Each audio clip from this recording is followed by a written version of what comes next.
Antes de partir, por favor, quisiera me señalaran, hemos tenido personas de Brasil, Ecuador, Colombia, Perú, México. No sé si en este momento hay alguien de esos países que esté ya conectado o conectada. Yo soy de Ecuador.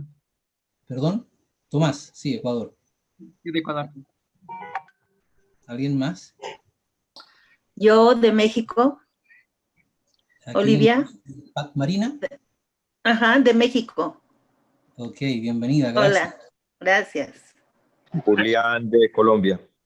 Ah, ahí está el colombiano que yo andaba buscando. Ok, bienvenido.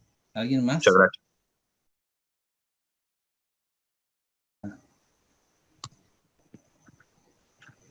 Puerto Rico. No lo sabía. De Iris Ramos para todos. Puerto Rico, bienvenida Iris. Gracias por estar con nosotros.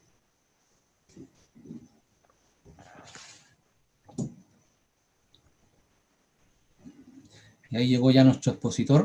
Bien, vamos a partir entonces lo más puntuales posibles. Ahora sí, saludos y bienvenidas a todos y todas a este espacio de comunicación, de reflexión, de repensar cosas y de escuchar cosas también distintas en muchas ocasiones. Gracias por participar con nosotros, por tomarse el tiempo de querer compartir lo que vamos a tratar con relación a la apocalíptica hebrea. Nuestro expositor ya ustedes lo conocen, el señor Keno Parra, licenciado en Teología, magíster en Biblia y Nuevo Testamento, además de eso escritor, profesor y pastor. Así que sin más preámbulos, vamos a inmediatamente a cederle el espacio y el tiempo para que nos desarrolle lo que hoy seguramente nos va a cautivar también. Keno, muchas gracias por estar con nosotros. Toda la pantalla es para ti.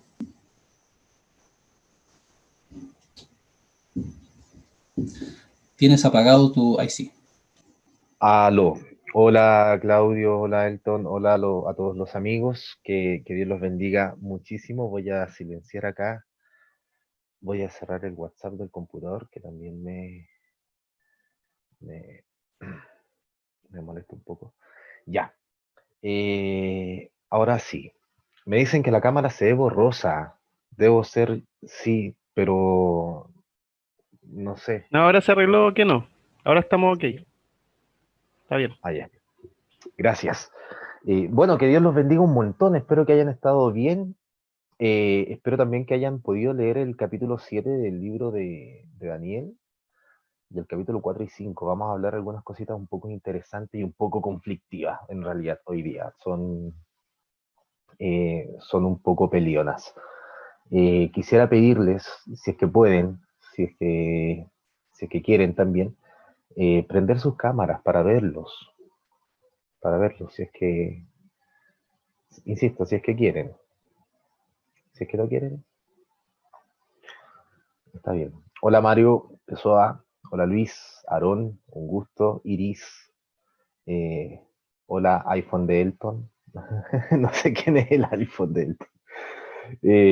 Tomás Vargas, un gusto, Sasha, César Soto, un gusto. César, tú eres el que hace los podcasts. Yo te escucho, yo te sigo, brother. Te sigo, muchas gracias por enseñarnos.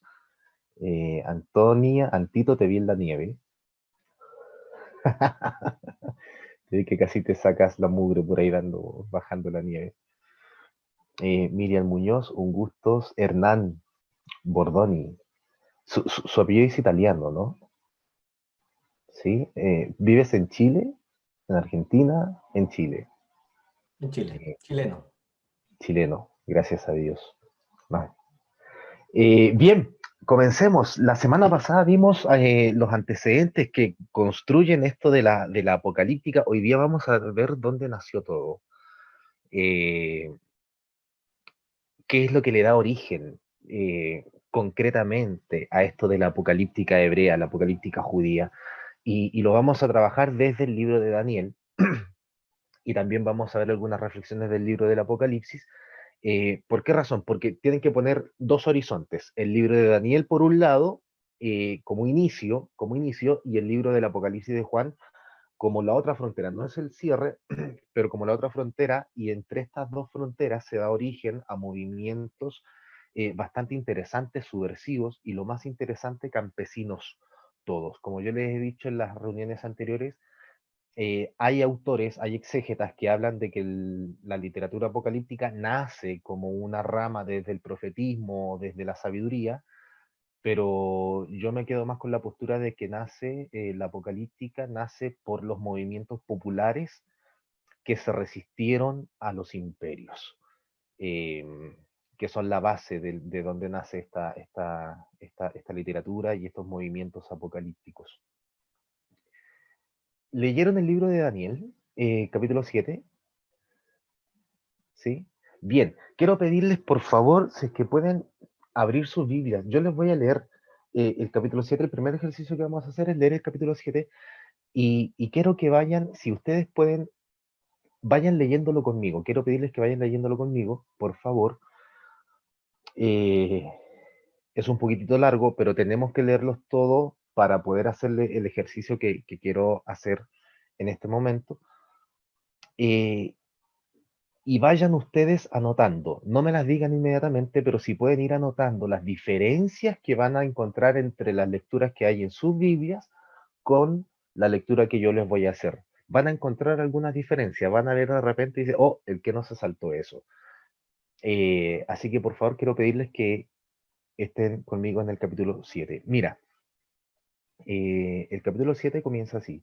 El año primero de Baltasar, rey de Babilonia, Daniel tuvo un sueño y unas visiones mientras dormía. Inmediatamente puso el sueño por escrito. En mi visión nocturna vi cómo los cuatro vientos del cielo agitaban el océano y cómo cuatro bestias gigantescas, todas diferentes entre sí, salían del mar. La primera parecía un león con alas de águila. Mientras yo la miraba, le arrancaban las alas. La levantaron del suelo, se incorporó sobre sus patas como un hombre y le dieron una mente humana. A continuación apareció una segunda bestia, semejante a un oso, erguida sobre un costado y con tres costillas en las fauces, entre los dientes, y le decían, levántate y devora carne en abundancia. Luego, mientras seguía mirando, vi otra bestia, parecida a un leopardo con cuatro alas de ave en su dorso y cuatro cabezas, a la que le dieron el poder. Después, en mis visiones nocturnas, vi una cuarta bestia terrible, espantosa y muy fuerte. Insisto, para mí, Colo. Tenían enormes dientes de hierro. Comía, trituraba y pisoteaba las sobras con sus patas. Era diferente de las bestias anteriores y tenía 10 cuernos. Mientras yo seguía mirando, prepararon unos tronos y un anciano se sentó. Sus vestidos eran blancos como la nieve. Estoy en el versículo 9. Sus cabellos como la lana pura, su trono llamas de fuego, las ruedas fuego ardiente. Fluía un río de fuego que manaba delante de él. Miles y miles le servían, millones lo acompañaban. El tribunal se sentó y se abrieron los libros. Y vi que mataron a la bestia, destrozaron su cuerpo y lo arrojaron al fuego abrasador. A las otras bestias les quitaron el poder, pero la dejaron vivas hasta un momento determinado. Yo seguía mirando y en la visión nocturna, y vi venir sobre las nubes del cielo a alguien parecido a un ser humano que se dirigió hacia el anciano y fue presentado ante él. Le dieron poder, honor y reino, y todos los pueblos, naciones y lenguas le servían. Su poder es eterno y nunca pasará, y su reino no será destruido. Yo, Daniel, estoy en el verso 15, quedé profundamente preocupado por estas cosas y desconcertado por las visiones de mi fantasía. Me acerqué a uno de los presentes y le pedí que me explicara el sentido de todo aquello. Él me respondió explicándome la interpretación de las visiones. Las cuatro bestias gigantescas corresponden a cuatro reyes que aparecerán en el mundo, pero los santos del Altísimo recibirán el reino y lo poseerán por los siglos de los siglos. Después quise saber el sentido de la cuarta bestia, diferente de las otras, extraordinariamente terrible, con dientes de hierro y uñas de bronce, que comía, trituraba y pisoteaba las sobras con sus patas, y el sentido de los 10 cuernos de su cabeza. Entonces me dijo, la cuarta bestia, estoy en el verso 23, corresponde a un cuarto reino que aparecerá en la tierra, diferente de todos los otros, devorará toda la tierra, la pisoteará y la pulverizará. Los 10 cuernos corresponden a 10 reyes que surgirán en ese reino. Pero cuando el tribunal haga justicia, le quitará el poder y será destruido y aniquilado totalmente, y la soberanía, el poder y la grandeza de todos los reinos del mundo serán entregados al pueblo de los santos del Altísimo. Su reino es un reino eterno, y todos los poderes le servirán y obedecerán. Y aquí concluye el relato. Yo, Daniel, quedé muy preocupado, se me cambió el semblante y guardé todo en mi interior. Bien, opiniones. ¿Qué les pareció la lectura? ¿Qué les pareció extraño? Si alguien pudiese compartirnos, por favor, qué es lo que le pareció extraño de la lectura que les hice. ¿Pueden hablar si gustan? Todo, Todo les todo pareció. parece extraño ahí. Las bestias esas. Ah, ya, sí, no, sí, es extraño, es bastante simbólico, pero a alguien le pareció extraño todo lo que yo les leí. ¿Concordaba con todo lo que ustedes iban siguiendo en la lectura? ¿O hubo momentos que dijeron, oye, esto que no se saltó algo? Sí, Faltan, particularmente ver- versículo 8 faltan, me perdí. En el versículo 8 desapareció, ¿verdad? Sí, y por Ya. ahí en el 20 y tanto también hubo, no sé si el 20 por ahí hubo un extracto que tuve que saltar a tratar de seguirte. Ya. Bien, lo que les acabo de leer, muchas gracias. Gracias por responder. ¿Alguien más? ¿No, nadie más? Más o menos parecido, como que se perdieron por ahí. Lo que les acabo de leer es la primera redacción del capítulo 7 del libro de Daniel. La primera redacción, o sea, la primera escritura. Viene una segunda redacción donde se le añaden posteriormente otros textos. ¿Ok? Lo que les acabo les leí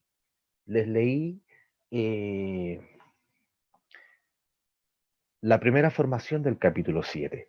¿Qué textos me salté para que los anoten? Me salté el versículo 8 completo. El versículo 8 completo lo suprimí. O sea, no lo suprimí yo. No lo escribió el primer redactor del capítulo 7. No les mencioné la primera parte del versículo 11. ¿Ya? Tampoco les mencioné la segunda, tampoco les leí la segunda parte del versículo 20 hasta el versículo 22. Versículo 21 y 22 desaparecieron por completo. ¿Ok?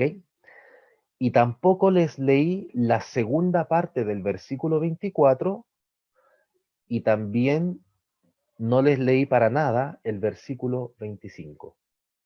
Si ustedes leen sin estos versículos el capítulo 7, encuentran un orden totalmente normal, completo. ¿Ya? Tienen que saber que estos versículos que yo les acabo de indicar fueron añadidos después. Y esa es la historia que yo les voy a contar ahora. Todos, o la mayoría, no todos, la mayoría de los exégetas concuerdan en que en el libro de Daniel es el origen de la literatura apocalíptica. De hecho, cuando ustedes lean más adelante o estudien los libros apócrifos, la apocalíptica apócrifa, la gran mayoría de ellos se alimentan del libro de Daniel. La gran mayoría de ellos se alimentan del libro de Daniel. Y el libro de Daniel también fue fuente del Apocalipsis de Juan y otros apocalipsis cristianos, e incluso de algunos apocalipsis gnósticos después del cristianismo, o sea, después del primer siglo donde nace todo el cristianismo o los cristianismos. ¿Qué es lo interesante de esto? ¿En qué época nace el libro de Daniel? El libro de Daniel nace específicamente en la época de un gobernador tirano, cruel, de los Seleucidas, porque acuérdense que cuando estuvo el Imperio Helenista, muere Alejandro Magno a los 33 años, su imperio se divide en 4 por sus generales, y Palestina se la pelean dos gobiernos, los Ptolomeos y los Seleucidas. Primero lo gobiernan los Ptolomeos y después vienen los Seleucidas y conquistan la tierra de Palestina. Hasta allí, esa es la historia.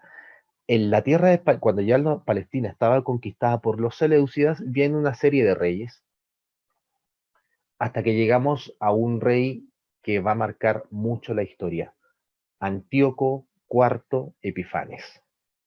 La gran crisis judía entre los años 167 y 164 antes de Cristo fue marcada por este señor Antíoco IV Epifanes. ¿Cómo? ¿Cómo? ¿De qué manera? Porque esto comenzaron a aparecer unos señores por ahí, otro imperio comenzó a hacer ruido, Roma. Entonces Roma estaba queriendo invadir todo este sector de Palestina también y viene Antíoco IV Epifanes y comenzó a buscar aliados. ¿Qué aliados buscó? Buscó lo siguiente y hizo la siguiente oferta.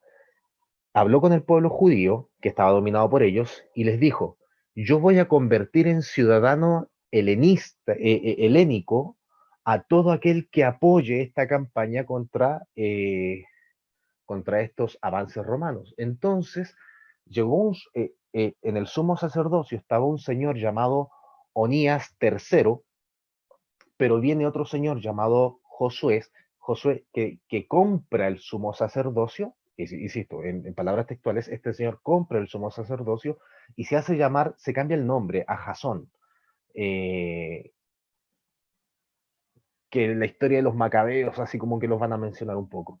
Y este señor Jasón, aliado de Antíoco IV Epífanes, comienza todo este proceso helenístico, de helenización de la cultura judía. Y es en ese contexto que los choros de los macabeos, Matatías Macabeo y todos sus hijos, hacen un levantamiento en armas. ¿Por qué? Porque aquí estaba la amenaza. Con ese proceso de helenización iba a desaparecer el pueblo judío, iba a desaparecer. ¿Por qué? Porque la ciudadanía estaba siempre destinada para unos pocos privilegiados. Por tanto, en esa ciudadanía de unos pocos helénica, iban a desaparecer o iban a perder derecho los márgenes, el campesinado, el pueblo pobre, no podrían acceder a esta ciudadanía, por tanto estamos en un choque cultural muy fuerte. Culturalmente, la cultura helenista se estaba devorando al pueblo judío. Insisto, pueblo judío que surge por este que es conocido ya en las ciencias bíblicas, por este pacto anfictiónico, este pacto de la unión de las 12 tribus, donde todos, por más pobres que tú seas, en la cultura judía, en el pueblo judío, tú tenías derecho a tierra. Insisto, esto es lo ideal que se maneja en el pueblo judío.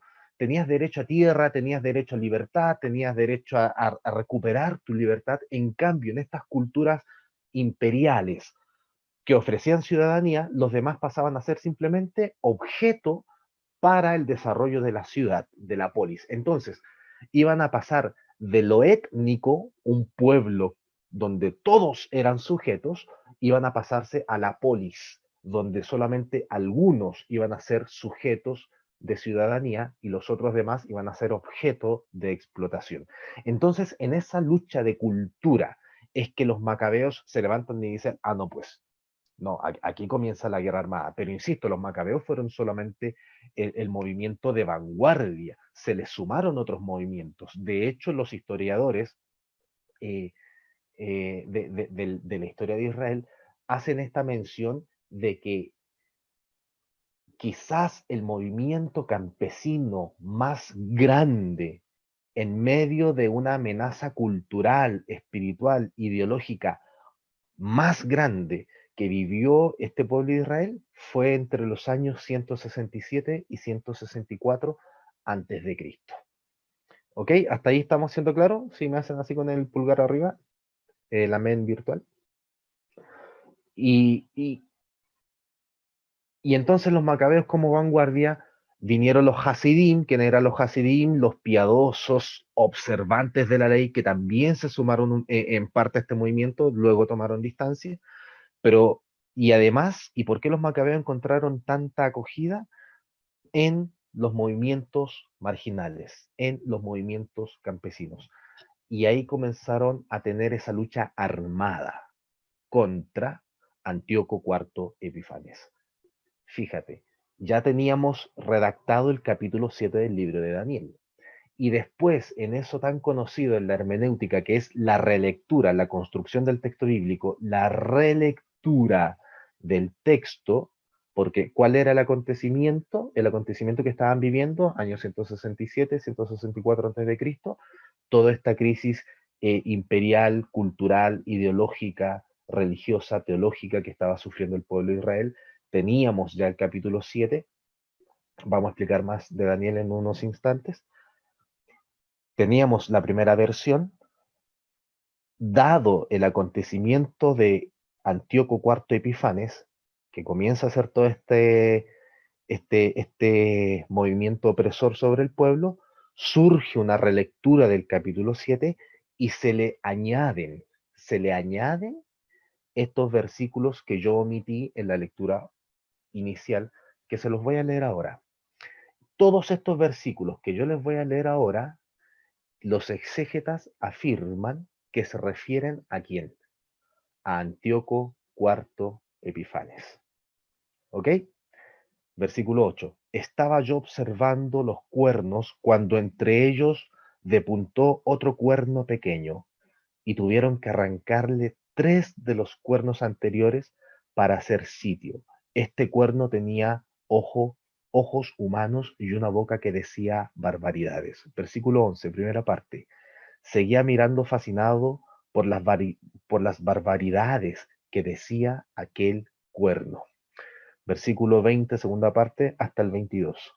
Y el otro cuerno que depuntó eliminando otros 3 y que tenía ojos y una boca que decía grandes barbaridades y que parecía más grande que los otros, yo veía cómo este cuerno declaraba la guerra a los santos y los vencía, hasta que vino el anciano para hacer justicia a los santos del Altísimo y llegó el momento en el que los santos recibieron el reino. Versículo 24, segunda parte, y 25. Después de ello vendrá otro, distinto de los precedentes, que derrocará a 3 reyes, blasfemará contra el Altísimo y perseguirá a los santos del Altísimo. Tratará de cambiar las fiestas y la ley cultural, ¿verdad? Esa imposición cultural. Y los santos le quedarán sometidos durante 3 años y medio. Fíjense en esos 3 años y medio, por favor no los tomen como una cuestión cronológica. Yo la semana pasada les explicaba que en el lenguaje apocalíptico se hablaba mucho de las temporizaciones, las semanas. O sea, de hecho, en el capítulo 9, el libro de Daniel tiene 5 apocalipsis. Capítulo 2, capítulo 7, capítulo 8, capítulo 9 y capítulo 10 al 12. ¿Verdad? Anoten eso. Esos son los 5 apocalipsis que aparecen en el libro de Daniel. Capítulo 2, capítulo 7, capítulo 8, capítulo 9, capítulo 10 al 12. En el capítulo 9 no se habla tanto de bestias y cosas así como en otros capítulos, pero sí se habla de esto de las semanas.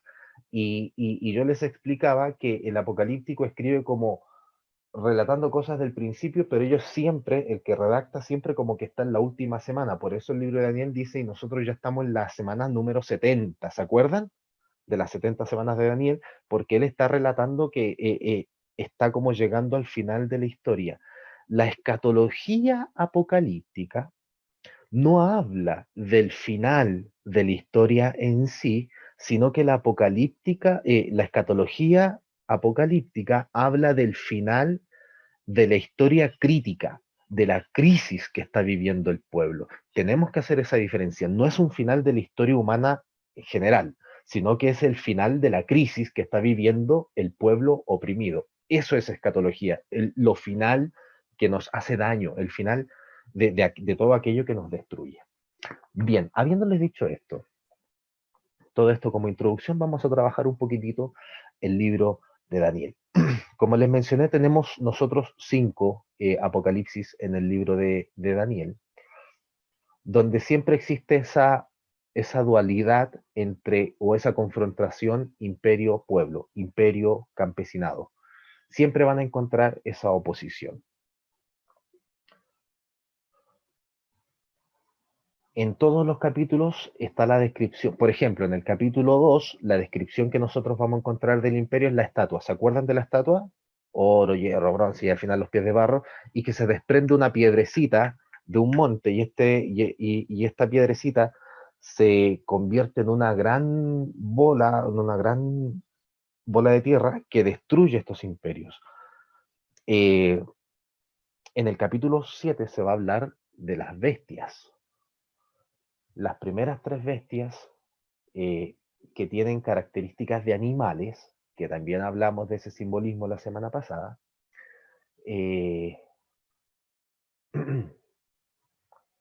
Babilonia, los medos, los persas, y la cuarta bestia, que es indescriptible, y como no le puede poner un nombre de animal, le hace una descripción horrorífica, y estamos hablando ahí de los griegos, el imperio griego.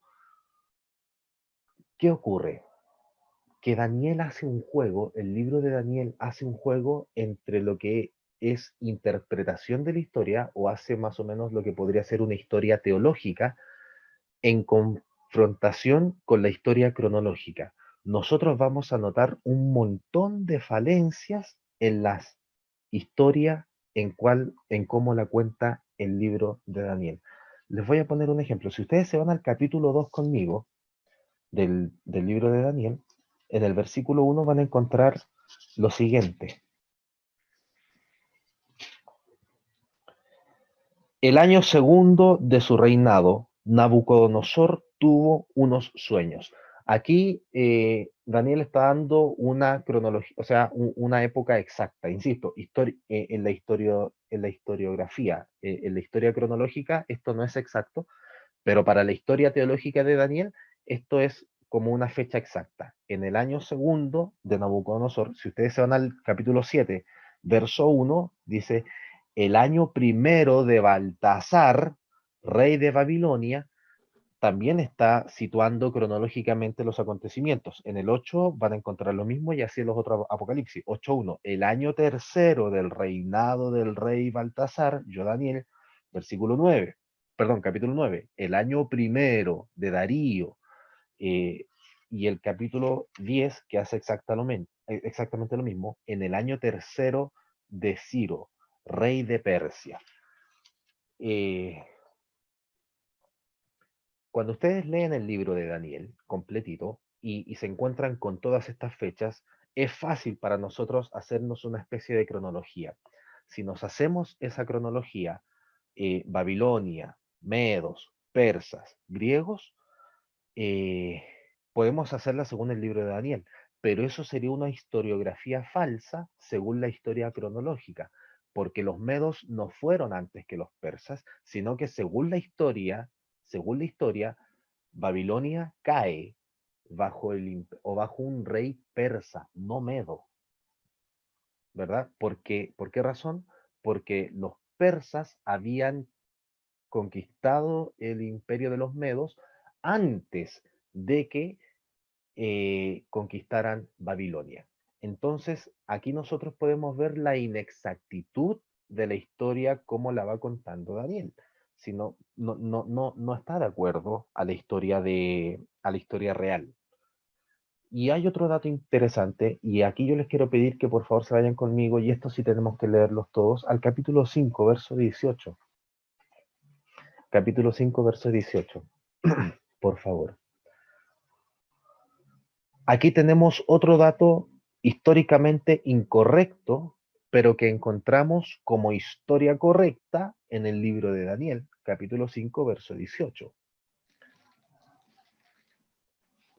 Dice así el texto: Majestad, el Dios Altísimo dio a tu padre Nabucodonosor soberanía, poder, fama y honor. Aquí le están hablando a Baltasar, lo cual es incorrecto históricamente, porque Baltasar no fue hijo de Nabucodonosor, sino que Baltasar fue hijo de un usurpador que vino como 3 reyes después de Nabucodonosor. ¿Me explico? ¿Me explico? Entonces, históricamente, Baltasar no fue, literalmente no fue un hijo de Nabucodonosor, pero aquí el texto lo relata como si fuese hijo de Nabucodonosor. Les voy a explicar la razón cuando terminemos de leer estos versículos. Va a ser hasta el 24 aproximadamente. Dice, el Dios Altísimo dio a tu padre Nabucodonosor soberanía, poder, fama y honor, y en virtud de este poder todos los pueblos, naciones y lenguas lo temían y temblaban ante él. Mataba o dejaba vivir a voluntad, ensalzaba y humillaba a su antojo, pero como se volvió soberbio y arrogante, fue destronado y despojado de su gloria. Fue apartado de los hombres y adquirió naturaleza animal. Convivió con los asnos salvajes y comió hierba como los toros, con el cuerpo empapado por el rocío del cielo, hasta que reconoció que el Dios Altísimo es el dueño de los reinos humanos y entroniza a quien quiere. Fíjate, pero tú, Baltasar, su hijo, aún sabiendo todo esto, no te has humillado, sino que te has rebelado contra el Señor del cielo y has mandado traer aquí los vasos de su templo para beber en ellos junto con tus dignatarios, tus mujeres y tus concubinas. Habéis alabado a dioses de plata y oro, de bronce y hierro, de madera y piedra, que ni ven, ni oyen, ni entienden, pero no has honrado al Dios que tiene en sus manos tu vida y todos tus caminos. Bien. Podríamos seguir leyendo, que de verdad es muy bonito el libro de Daniel, pero fíjense en esto. Históricamente le dije que es incorrecto. Baltasar no es hijo de Nabucodonosor, pero aquí Daniel lo presenta a Baltasar como que es hijo de Nabucodonosor. ¿Por qué? Porque, y aquí tenemos origen a lo que, de dónde nace y por qué nace la apocalíptica. Fíjense bien, tenemos un rey, un emperador, un imperio que ha masacrado, pero este emperador se convierte a Dios y obviamente los cambios que significaría esa conversión. Entonces, hasta Nabucodonosor había esperanza de que el mal que hace el imperio pueda ser cambiado, el sistema desde adentro, que el sistema opresor cambie. ¿Por qué? Porque Nabucodonosor cambia. En cambio, Baltasar no cambia. Baltasar sigue en su soberbia, sigue en su arrogancia, sigue en su poder de oprimir y quitar la vida. Entonces, es allí esta contraposición, Nabucodonosor que sí se convierte y Baltasar que no se convierte, y como no se convierte, el pueblo ya no puede hacer nada para que dentro del sistema ocurran cambios para dejar de oprimir. Aquí nace la apocalíptica. En un emperador que sí pudo cambiar versus otro emperador que va a ser el reflejo de todo el resto de los otros emperadores que no va a cambiar, que va a seguir amarrado al poder para seguir oprimiendo. Y como no va a cambiar este rey, surgen los movimientos apocalípticos y toda la literatura que va a nacer después de esto. ¿Está clarito hasta ahí? Por eso el libro de Daniel es tan importante ejercitarlo, leerlo en nuestras comunidades, porque es un libro que despierta la resistencia. Ahora, como estas redacciones finales de estos capítulos del libro de Daniel surgen en esta época de Antíoco IV Epifanes, estas redacciones finales, obviamente quienes se alimentaron de él tomaron caminos, por ejemplo, los macabeos, las armas, o el pueblo campesino, el de las armas. Y aquí surge la pregunta, y yo quiero pedirle que ustedes compartan conmigo un ratito. ¿Los movimientos apocalípticos justifican, creen ustedes, de alguna manera, el movimiento armado contra el imperio? ¿Qué opinan?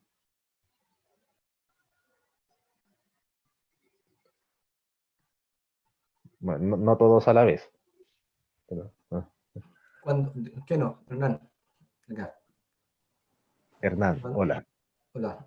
Oye, de lo que hemos hablado, y cuando estos conflictos que no pueden ser resueltos en la tierra, el libro los desarrolla con la intervención divina, lo más probable que esperaríamos es que ellos esperarían que sea Dios quien combata por ellos y no ellos asumir las armas, según el lineamiento que estamos pensando.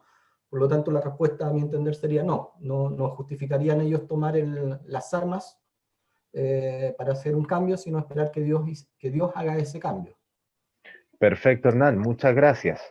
Muchas gracias. ¿Alguien más? Era preguntar si podías repetir, si es que estabas preguntando la interpretación de la toma de armas o si estabas preguntando nuestra opinión con respecto a eso. Esa parte no la capté. Natalie, la pregunta era, ¿podemos nosotros, así como lo hizo el movimiento quizás macabeo o los campesinos que se levantaron con los macabeos también, en armas contra los seleucidas, contra Antíoco IV Epífanes, podemos nosotros, en una relectura del libro o de la literatura apocalíptica, interpretar de alguna manera nuestro levantamiento en armas, un levantamiento armado contra un imperio, contra un poder opresor? Y a ello les pregunto la opinión de ustedes.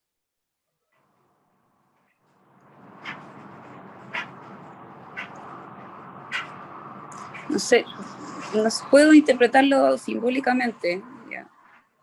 Porque dado a lo que estamos viviendo en este contexto en nuestro país, porque sé que hay personas de otros países, hay bastante conflicto sociopolítico, religioso, con respecto a situaciones injustas que ocurren, sociales, económicas, y desde ese punto de vista, pienso que, o sea, es mi punto de vista, pero como que nuestras armas son otras, como la protesta, como el hablar, como el tener una forma de expresarnos como cristianos, pero con una posición buscando la justicia. Así como lo hicieron estos grupos, estos macabeos que se unieron a los grupos marginales, como decía, de los campesinos, también nosotros como cristianos el compromiso de tener una opinión, de sacar la voz, de cómo nosotros también tomamos posición con respecto a lo que está ocurriendo.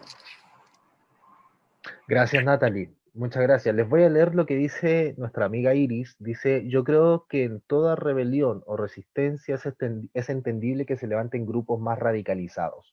En lo personal creo que la vía pacífica, pero la historia ha demostrado que ambas opciones caminan de la mano en los procesos de cambio. Muchas gracias, Iris. ¿Alguien más quiere opinar algo? Sí, yo quisiera, no sé si se escucha bien. La ¿Se escuchamos escucha? bien. Ok, gracias, que no. Yo pienso que sería el último recurso, pero no debemos descartarlo. ¿Por qué? Porque a través de la historia hemos visto que sí, es verdad, la protesta, la resistencia civil ha sido otro recurso, y desde luego todo lo que tenga que ver con marchas y todo. Pero hoy en día ya se ha esto desvirtualizado tanto que ya lo ven como muy común, y entonces tal vez necesitemos llevar las cosas a otro nivel, porque por ejemplo, en México, que está habiendo tantos grupos y tantos problemas al respecto, y yo creo que vamos a tener que llegar a eso, porque hoy en día ya aquí tenemos problemas ya muy, muy fuertes. Y recuerda aquel pasaje en el capítulo 2 del Apocalipsis, que dice, sé fiel hasta la muerte, yo te daré la corona de vida. En la exégesis eso nos dice que aunque nos cueste la vida, no hasta que muramos, no. Ser fiel quiere decir, aun cuando te cuesta la vida, tienes que luchar por tus convicciones, porque era lo que estaba pasando con los cristianos de ese momento. Sí, muchas gracias, muchas gracias. Gracias por sus respuestas, de verdad, muchas gracias. Profe. Fíjense, cuando uno lee el libro de Daniel, yo les hablaba de que está esa dicotomía, esa oposición imperio-pueblo. Imperio-pueblo. La expresión, por ejemplo, o esa piedrecita pequeña que derrumba al imperio sin intervención de mano humana en el capítulo 2 de Daniel, es un simbolismo del pueblo de Dios que lucha y vence al imperio. En el capítulo 7, la imagen de hijo de hombre, que traduciría, por ejemplo, de su versión hebrea, literalmente un ser humano más, es otro simbolismo es otro simbolismo que también se refiere al pueblo fiel de Dios que se resiste y vence al imperio. Al final les voy a mencionar algunas formas de resistencia que nos proponen estos libros. Pero es más que nada que se queden con esa idea. Por ejemplo, ya se los dije, o sea, ¿cómo puedo yo leer el libro de Daniel en un contexto de opresión? Libro totalmente apocalíptico y que da origen a otras literaturas apocalípticas. Capítulo 1, introductorio. Capítulo 2, primer apocalipsis. El capítulo 3 y el capítulo 6, perdón, es una composición literaria que explica la oposición al imperio,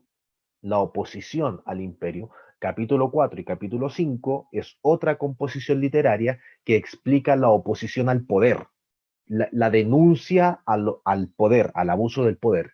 Luego llegamos al capítulo 7, donde comienza ya todo lo que es más género apocalíptico en el libro de Daniel, capítulo 7, el segundo apocalipsis. Este capítulo 7 está dividido en dos partes, las visiones y el juicio. Las visiones, la visión descriptiva, las 4 bestias, las primeras que tienen un rostro de animal y la segunda que es indescriptible, pero es terrorífica.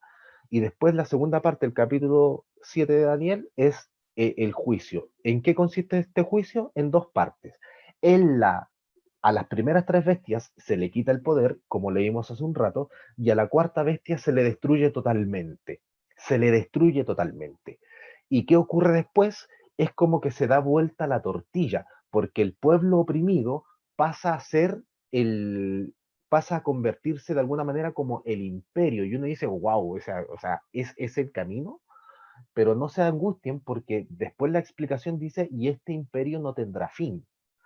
Por tanto, está explicándolo como el reinado de Dios, el imperio de Dios, donde todos son humanos. Acuérdense, el contexto que yo les explicaba hace un rato es que la imposición, la opresión helenista iba a comenzar por eso, convertir en ciudadano a los privilegiados y dejar como objeto a los demás. En cambio, este pueblo que tiene imagen de hijo de hombre, que va a pasar a tomar el imperio, ya no va a dominar como bestia, porque acuérdense, ¿cómo se describen a los imperios? Como bestias. Tratan a las personas como bestias, es un trato bestial. En cambio, este nuevo imperio va a tener un trato humano, digámoslo un poquitito más sociológicamente, humanizante, donde todos caben. Capítulo 8, capítulo 9 y capítulo 10 al 12 siguen estas cosmovisiones apocalípticas y dualistas entre imperio y pueblo. Por tanto, el libro de Daniel, podemos decir, nos llama a ser pacifistas o no activistas. No, para nada, nos llama a la movilización. El libro de Daniel, de alguna manera, llama a la movilización como oposición al imperio. ¿De qué manera? Vamos a irnos al libro del Apocalipsis. No vamos a leer el capítulo 4 y capítulo 5 de forma completa.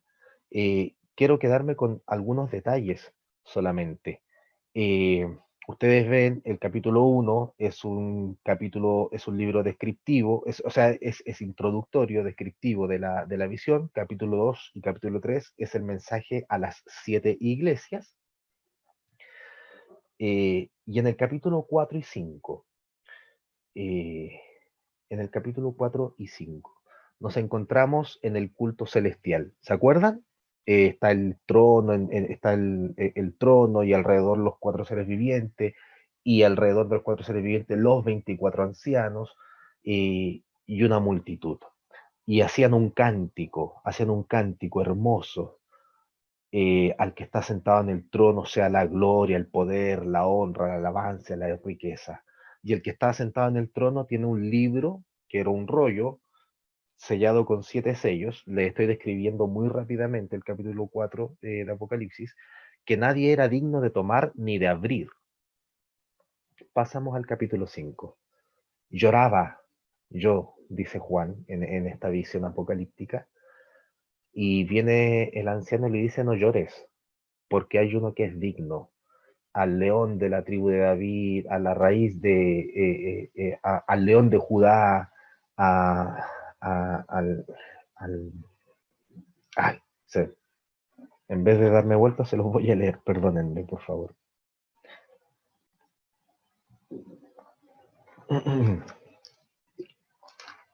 Capítulo 5. No llores, pues ha triunfado el león de la tribu de Judá, el retoño de David. Él podrá abrir el libro y sus 7 sellos. Entonces vi de pie en medio del trono y de los 4 vivientes y de los ancianos un cordero que parecía degollado. También tenía cuernos y 7 ojos, que son símbolos de poder, que son los 7 espíritus de Dios enviados a toda la tierra. Entonces se acercó y tomó el libro de la mano derecha del que está sentado en el trono. Cuando lo tomó, los 4 vivientes y los 24 ancianos se postraron delante del cordero. Y cantaban un cántico nuevo diciendo: eres digno de tomar el libro y de abrir sus sellos, porque fuiste degollado y compraste para Dios con tu sangre hombres de toda raza, lengua, pueblo y nación, y has hecho de ellos para nuestro Dios un reino de sacerdotes que reinarán sobre la tierra. Y seguían cantando, ¿no? En la explicación dice: digno es el cordero degollado de recibir el poder, la riqueza y la sabiduría y la fuerza. Verso 13, y oí a todas las criaturas del cielo y de la tierra y debajo de la tierra y del mar y todo lo que hay en ellos respondían: aquí hay un cántico nuevo, al que está sentado en el trono y al cordero, alabanza, honor, gloria y poder por los siglos de los siglos. Capítulo 4, el cántico está dedicado al que está sentado en el trono. El capítulo 5, el cántico nuevo es al que está sentado en el trono y al cordero. ¿Por qué? Porque el libro que representa la historia, que nadie puede descifrar, yo les había contado que en la apocalíptica siempre hay una historia oculta, que solamente lo puede descifrar, se puede descifrar en la esfera divina. Este libro tiene esa historia oculta. ¿Quién puede descifrar esa historia? ¿Quién puede, como diría José Comblin, quién puede darle sentido a la historia? Solamente es aquel que puede abrir sus sellos. Y el que puede abrir sus sellos es aquel que evidencia cómo debiese ser la historia, es aquel que desenmascara la historia falsa, la historia corrompida, la historia opresora, para darle sentido a la historia. Y el que es capaz de romper estos sellos es presentado como alguien poderoso, el vástago de David, el león de la tribu de Judá, imágenes mesiánicas muy fuertes, pero su representación es un cordero degollado. Y ahí nosotros tenemos una clave de resistencia. El que descifra la historia no es el violento, el que descifra la historia es aquel que sirve hasta la muerte, como va a decir Pablo en su canto de Filipenses 2, fiel hasta la muerte y la muerte de cruz.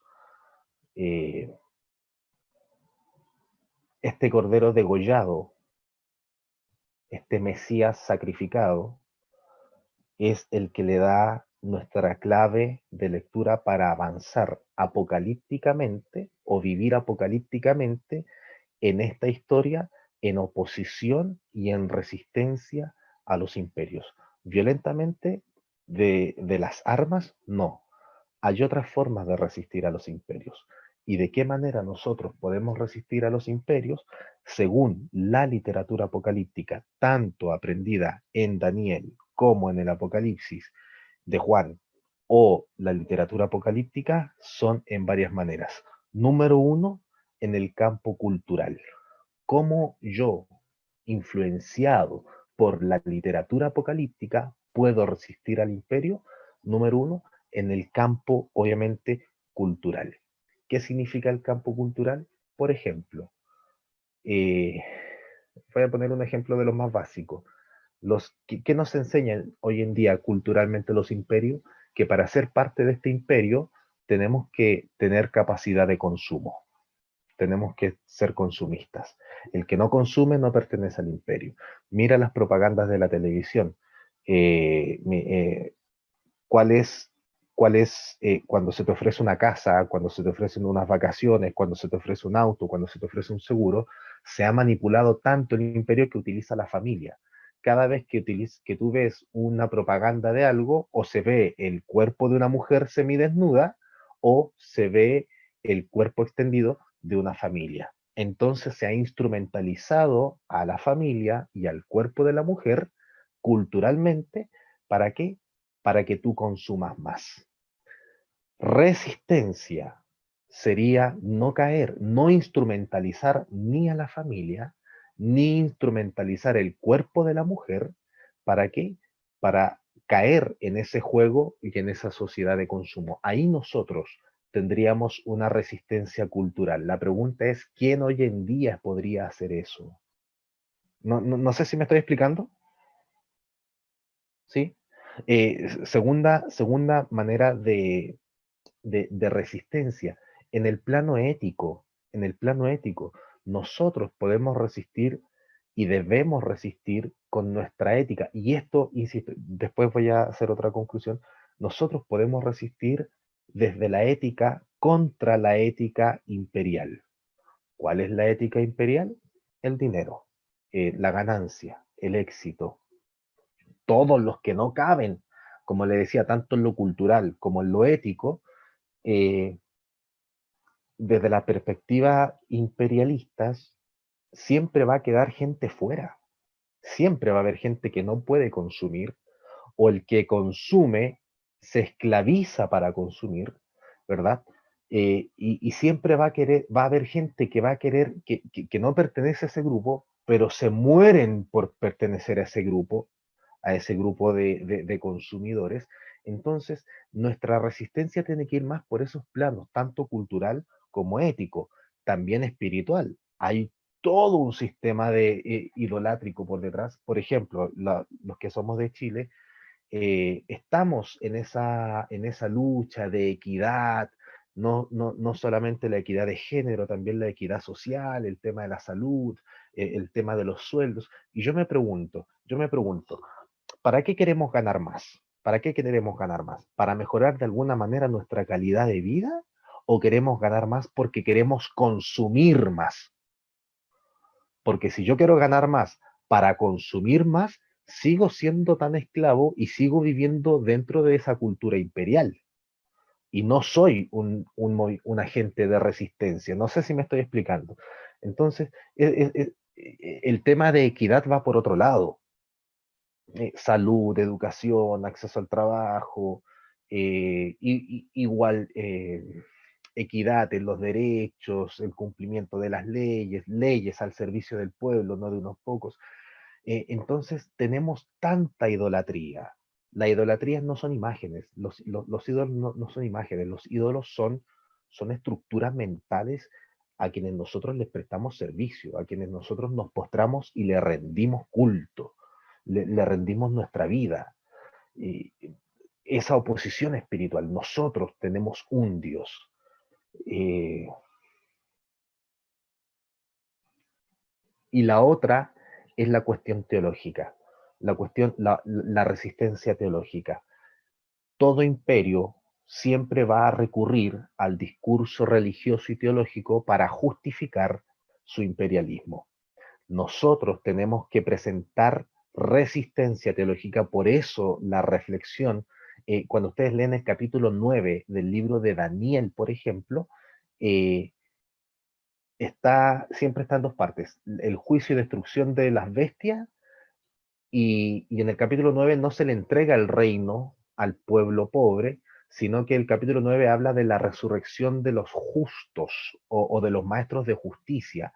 Literalmente diría los que hicieron justo al pueblo, los que le enseñaron al pueblo a vivir justamente.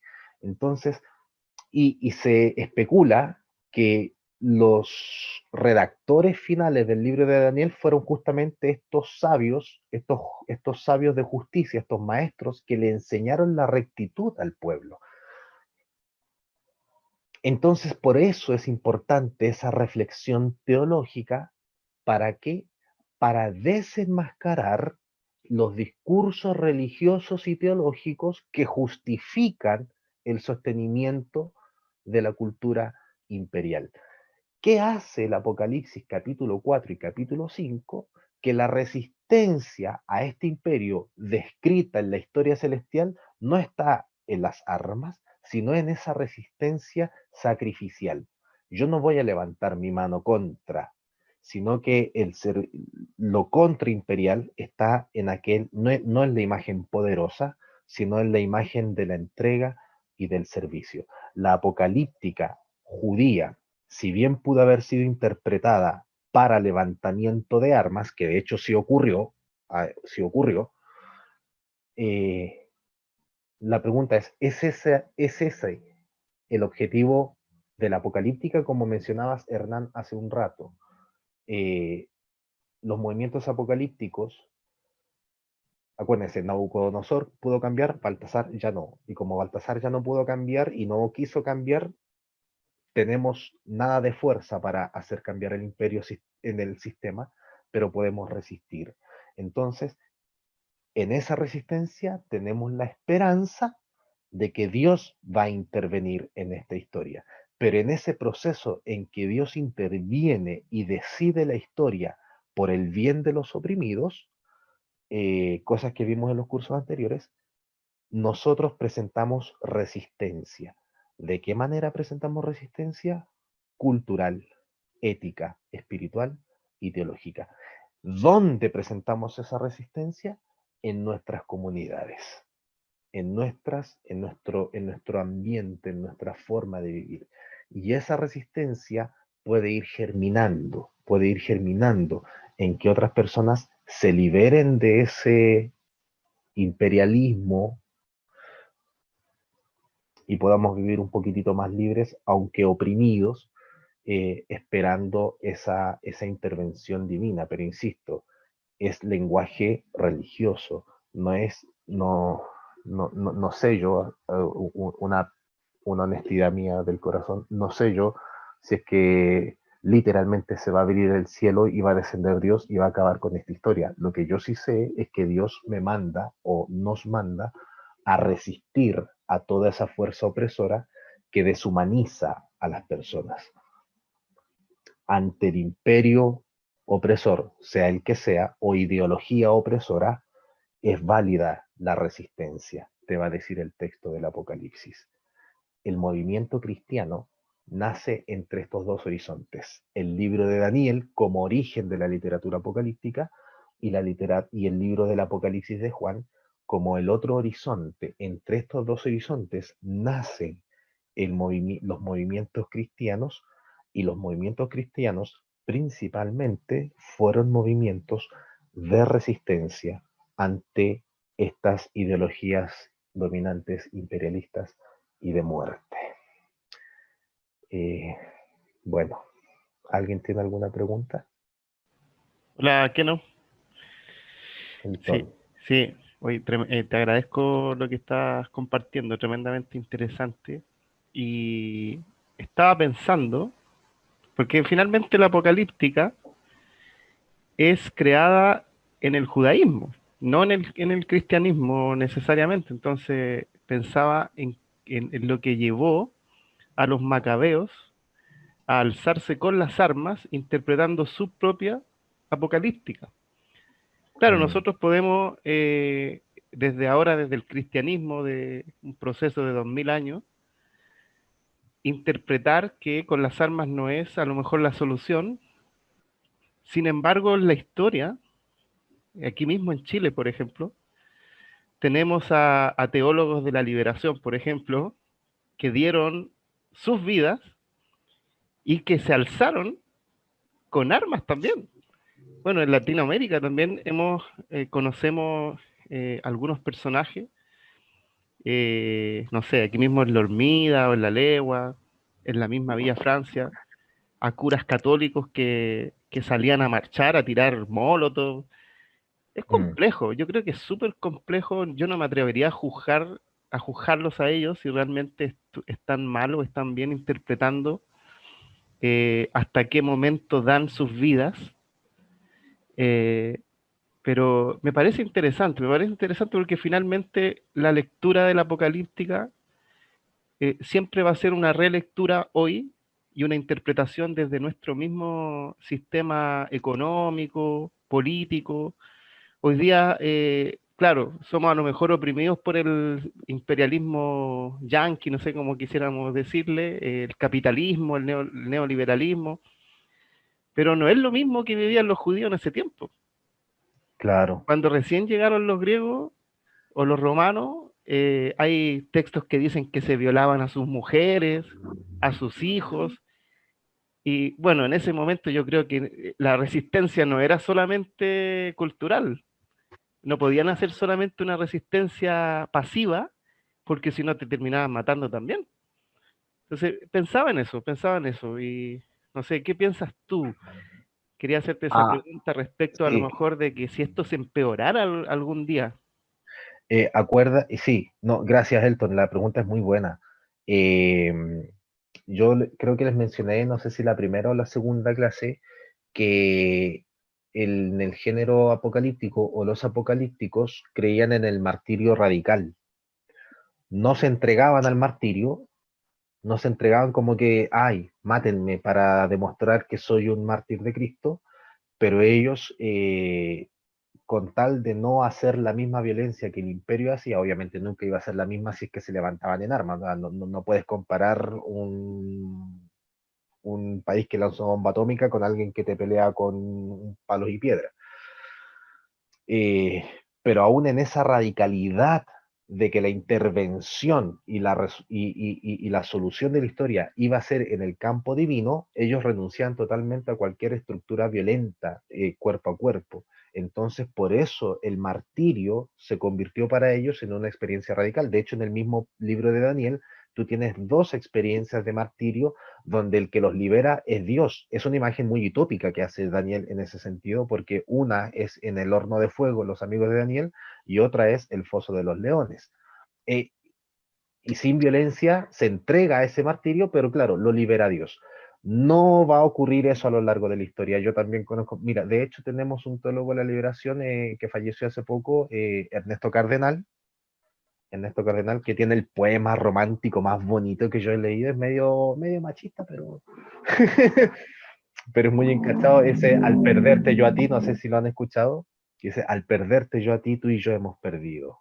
Yo porque tú eres a quien yo más amaba, y tú porque yo era el que te amaba más. Pero de nosotros dos, tú pierdes más que yo, porque yo podré amar a otra como te amaba a ti, pero a ti nadie y alguien te amará como te amaba yo. Ah, no, sí. Este señor era seco en poesía. Pero bueno, Ernesto Cardenal, sandinista nicaragüense, él decía, ante la opresión, él decía, por eso lo cuestionaban tanto, ¿no? Ante la opresión vale el levantamiento de armas. Eh, Decía él, el asunto está, ¿es esa la intención de la literatura apocalíptica? Analizándolo en su contexto, insisto, el contexto de crisis era tan grande, los seleucidas eran tan crueles, tanto militarmente, económicamente y culturalmente, que claro, la visceralidad humana obviamente va y justificadamente va a despertarse los judíos, los macabeos y todos los demás vieron tan amenazada su propia identidad cultural que vieron ellos el camino de la resistencia armada. Y está bien, es una interpretación que ellos hicieron y es un movimiento que dejó historia, marcó historia y lograron su liberación de los seleucidas un tiempo hasta que vinieron los romanos y los masacraron, ¿no?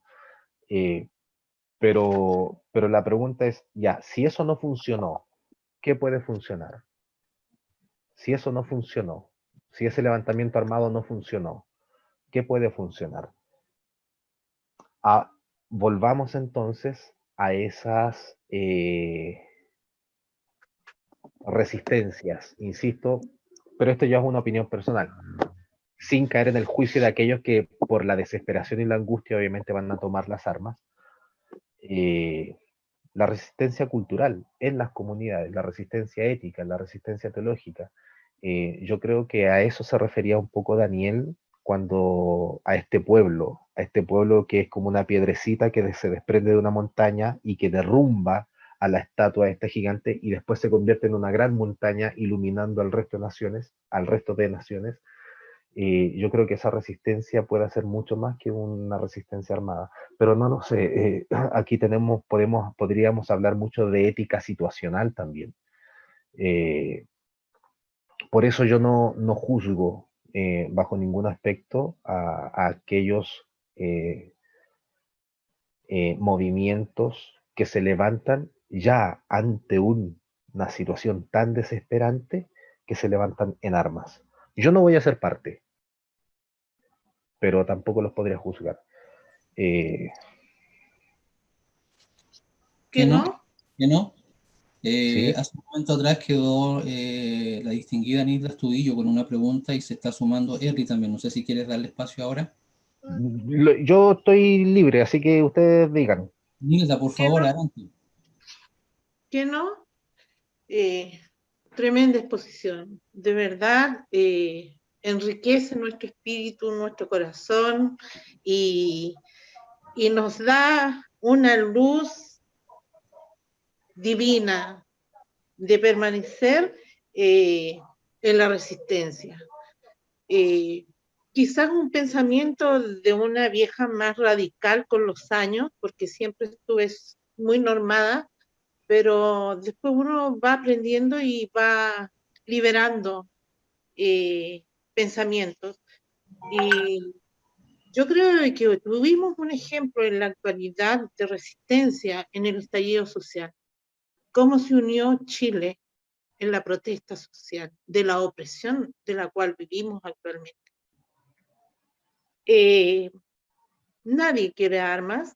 Pienso que los que vivieron en este tiempo de Daniel y a lo mejor los judíos en muchas otras oportunidades también tuvieron que hacer resistencia con armas para poder conquistar, para poder liberarse.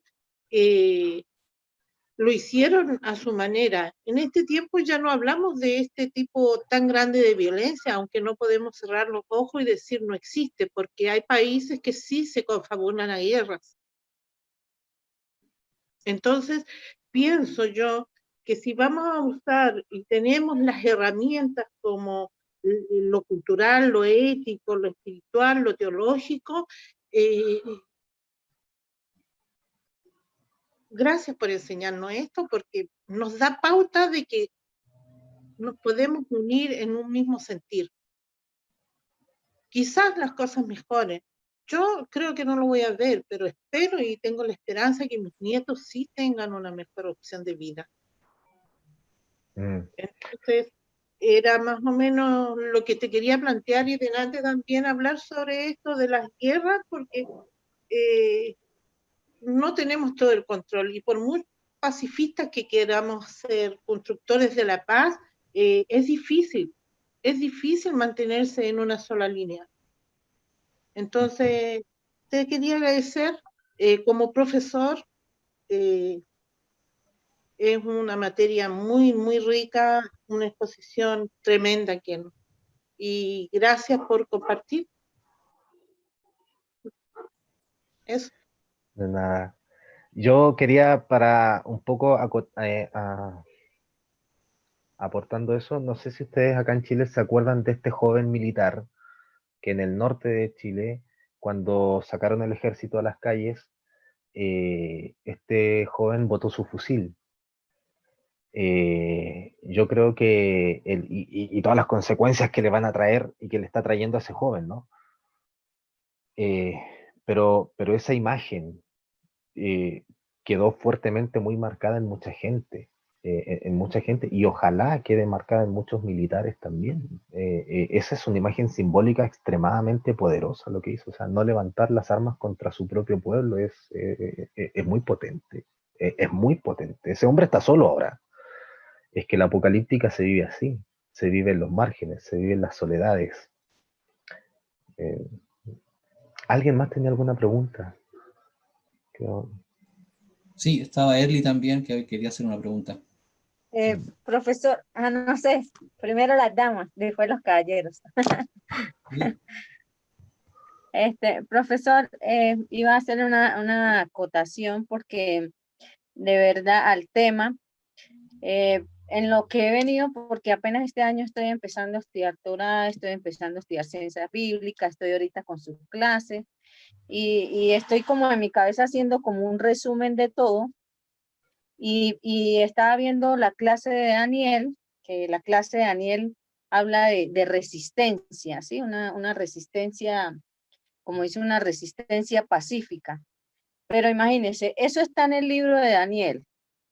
Si lo ponemos a ver, uno estudia la historia del pueblo judío, una resistencia también, porque esta semana estaba estudiando sobre la parte de que uno habla de los fariseos, de los celotes, y los celotes en el pueblo de Israel hacían resistencia, porque ellos manejaban incluso en eso, manejaban armamento, cuchillas torcidas, y esperaban un Mesías guerrero, que viniera a pelear con el pueblo, o sea, como traían todo el tiempo como su mentalidad, y todavía hay algunos, como hay otros que ya no, su mentalidad esperando un Mesías guerrero, o sea, que fuera guerrero.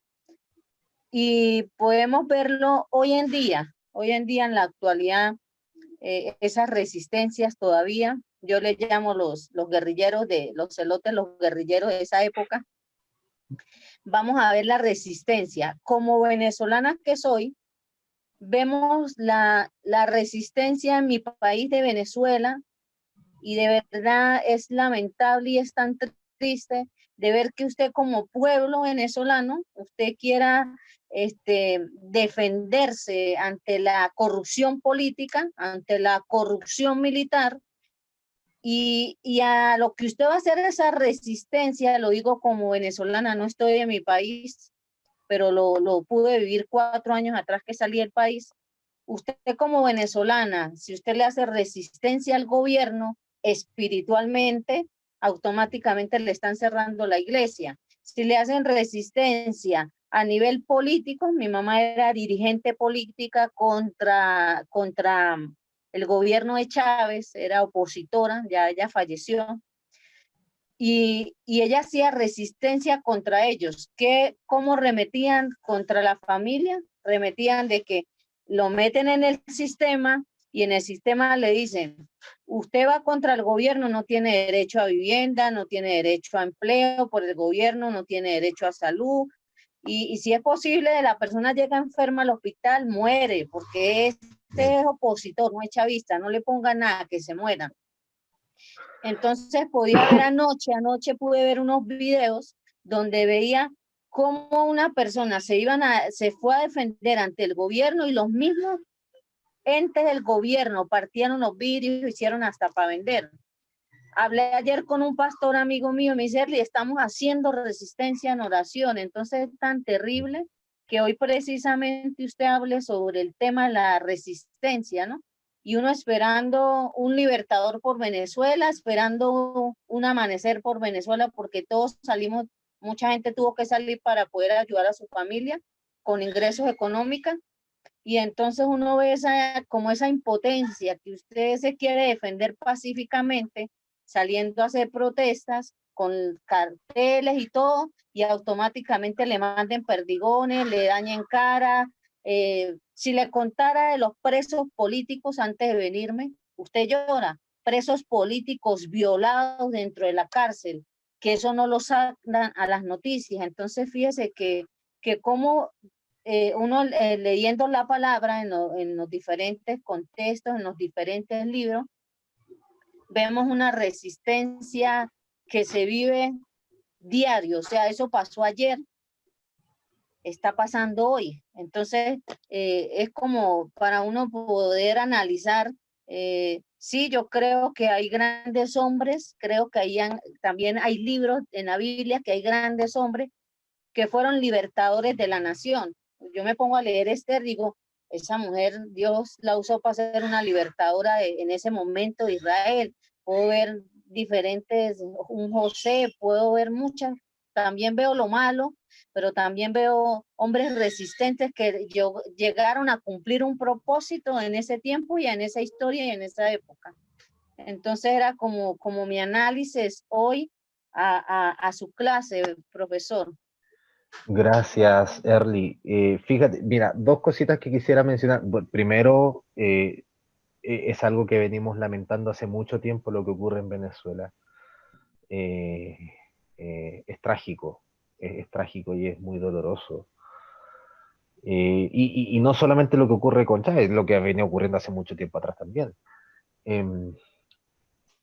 Pero fuera de eso, por ejemplo, justamente en esos contextos, es donde es importante volver a estos libros de apocalípticos, como Daniel, por ejemplo. Porque en el libro de Daniel tú no te encuentras, por ejemplo, lecturas como las que aparecen en el Éxodo, un Dios liberando al pueblo con mano poderosa, así trayendo plagas y cosas así. Tampoco aparece un Moisés. Las figuras que se utilizan en el libro de Daniel corresponden siempre al pueblo resistente. Es el pueblo el que resiste, es la comunidad la que resiste. Y como es tan poderosa, como son tan poderosas estas bestias, y tratan bestialmente al pueblo, nosotros tenemos que resistir con el trato humano, humanizando a las personas. Pero sí, es una lucha desgarradora, es una lucha desgarradora a veces y sí es normal que uno a veces pierda también un poco las fuerzas, somos humanos. Por más fe que tengamos, somos humanos. No sé si podemos abusar unos segunditos más de tu tiempo. Tenemos a dos personas que también quieren hacerte una pregunta. Les voy a pedir que seamos lo más concisos posible. Tomás Vargas y César Soto después. Claro, claro. ¿Se me escucha bien? Sí. Hola, Keno, un saludo. Bueno, nada, agradecerte. La verdad es que esto de formas de resistencia me pareció, la verdad, increíble y que tiene implicaciones a realidad y a la pastoral muy importantes, muy interesantes. Entonces, bueno, gracias por darnos como es que esa luz, ¿no? Para, en ese sentido, poder seguir trabajando con este tema. Bueno, mi pregunta era más relacionada al Apocalipsis. Justamente cuando mandaste este libro, ¿no? De cómo interpretar los símbolos, habla de los modelos que se ha utilizado para interpretar. En estos está el modelo futurista, el modelo preterista y el modelo que actualmente es, bueno, que en la Iglesia Católica manejan más, es el modelo pascual, toda la luz de esta cristología.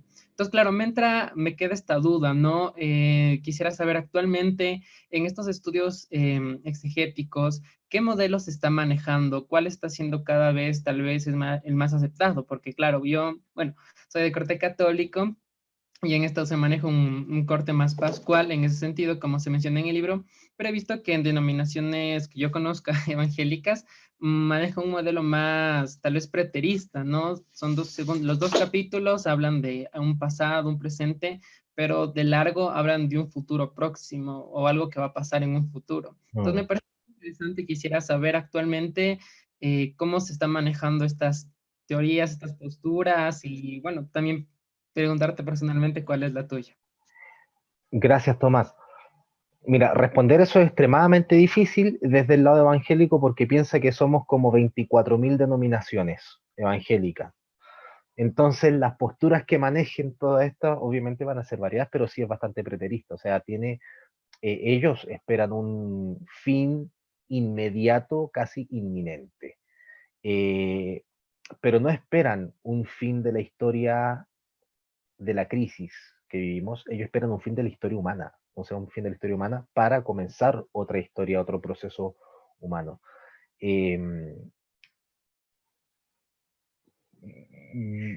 Yo no estoy con las lecturas fundamentalistas sobre el libro de la literatura apocalíptica, porque la literatura apocalíptica no es literatura fundamentalista, por tanto sería un error, y es un error leerlo desde la perspectiva fundamentalista. Yo lo estoy leyendo como yo creo que son los libros apocalípticos, son libros muy políticos. Yo creo que la literatura apocalíptica es literatura política.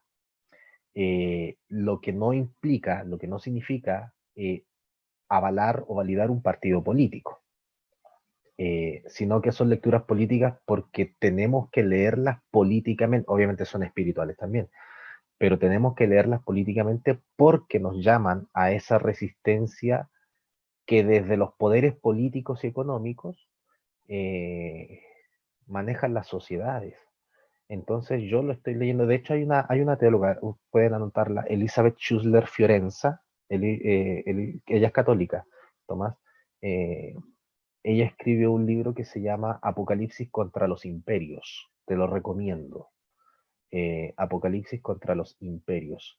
Entonces la literatura que hoy o sea, la forma de lectura que hoy en día más se le está dando al género apocalíptico, obviamente es volver a su lectura original, de alguna manera es leerla desde la apocalíptica y desde el simbolismo, desde la simbología apocalíptica, pero en su contexto político, para nosotros poder leerlo o releerlo en nuestro propio contexto político. Yo no leo el libro del Apocalipsis como un libro o el Apocalipsis de Juan, por ejemplo, no lo leo como una descripción cronológica de la historia. Yo lo leo como la apocalíptica es un llamado a la resistencia donde se espera la intervención de Dios, pero esa intervención de Dios, paradójicamente, que se resuelve en las esferas celestiales, donde Dios está ganando, según la literatura apocalíptica, esa intervención de Dios se da en la resistencia de las comunidades. Por esa razón tú vas a ver que Jesús es tan severo con 5 de las 7 iglesias que aparecen en capítulo 2 y capítulo 3 de Apocalipsis, porque de las 7 iglesias, solo 2 se salvan. A las otras 5 Jesús las hace pebre retándolas. ¿Por qué? Porque no están siendo esa resistencia, esas comunidades de resistencia que debieran ser contra el Imperio Romano. Entonces yo me voy por la lectura política de la apocalíptica. Profesor Nico. ¿Me dijiste Neco?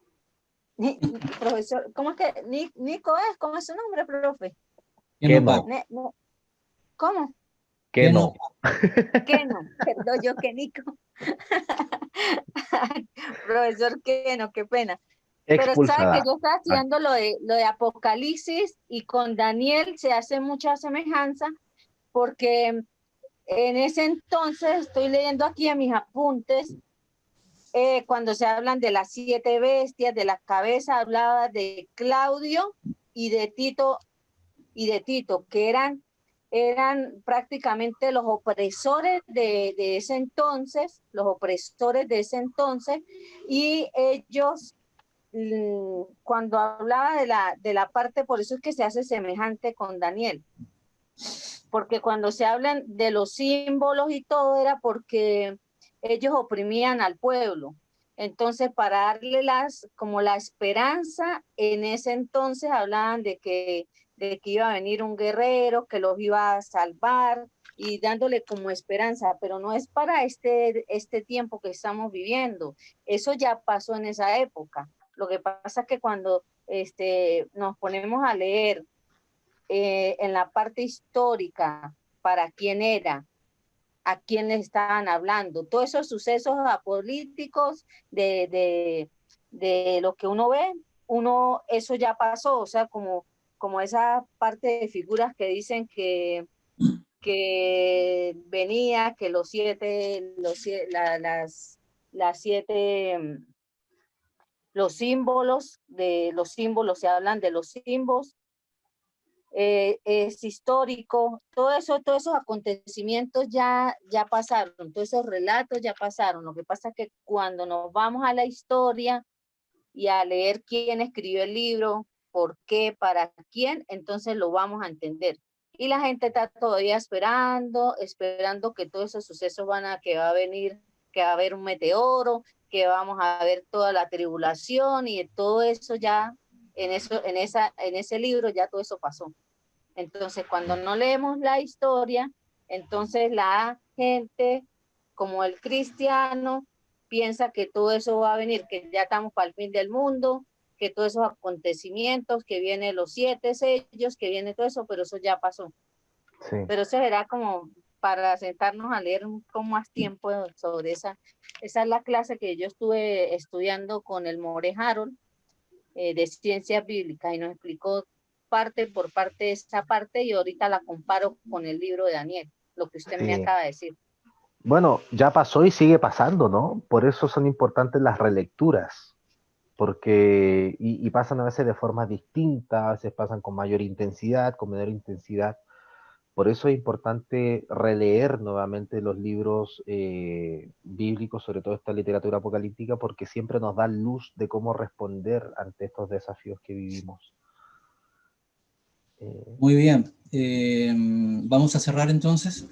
Queremos partir por los necesarios y merecidísimos agradecimientos para nuestro expositor Keno Parra. Gracias por tu disposición, Keno, gracias por aceptar la invitación de CRT Magdala, por tomarte el tiempo, por preparar las clases y además por algo que todos agradecemos, por la claridad en la exposición. Muchísimas gracias por todo aquello. Yo les voy a pedir antes del cierre definitivo que por favor abran sus micrófonos todos, abran sus cámaras, y así para que Keno reciba desde Argentina, Ecuador, Brasil, México, Perú, Chile y Venezuela, reciba este aplauso de reconocimiento y agradecimiento por su labor. ¿Les parece?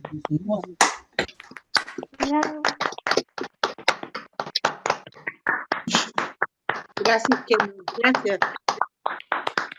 Agradecerles también a todos ustedes, los participantes chilenos y de los demás países que nos han querido acompañar. Gracias por tomarse este tiempo, gracias por creerle a CRT y aceptar la invitación también ya a darse este tiempo, estos días sábados que hemos tenido para juntarnos, conocernos y escuchar algo tan importante como lo que Keno nos ha expuesto. Agradecer también a CRT, a Magdala, por organizar esto, por darnos este tiempo y este espacio, por creerse el cuento, como decimos en Chile, y atreverse a formar estos espacios que necesariamente, ya sea por una cuestión de nuestro país, tenemos que hacerlo fuera de la iglesia, en algunas ocasiones como estas también.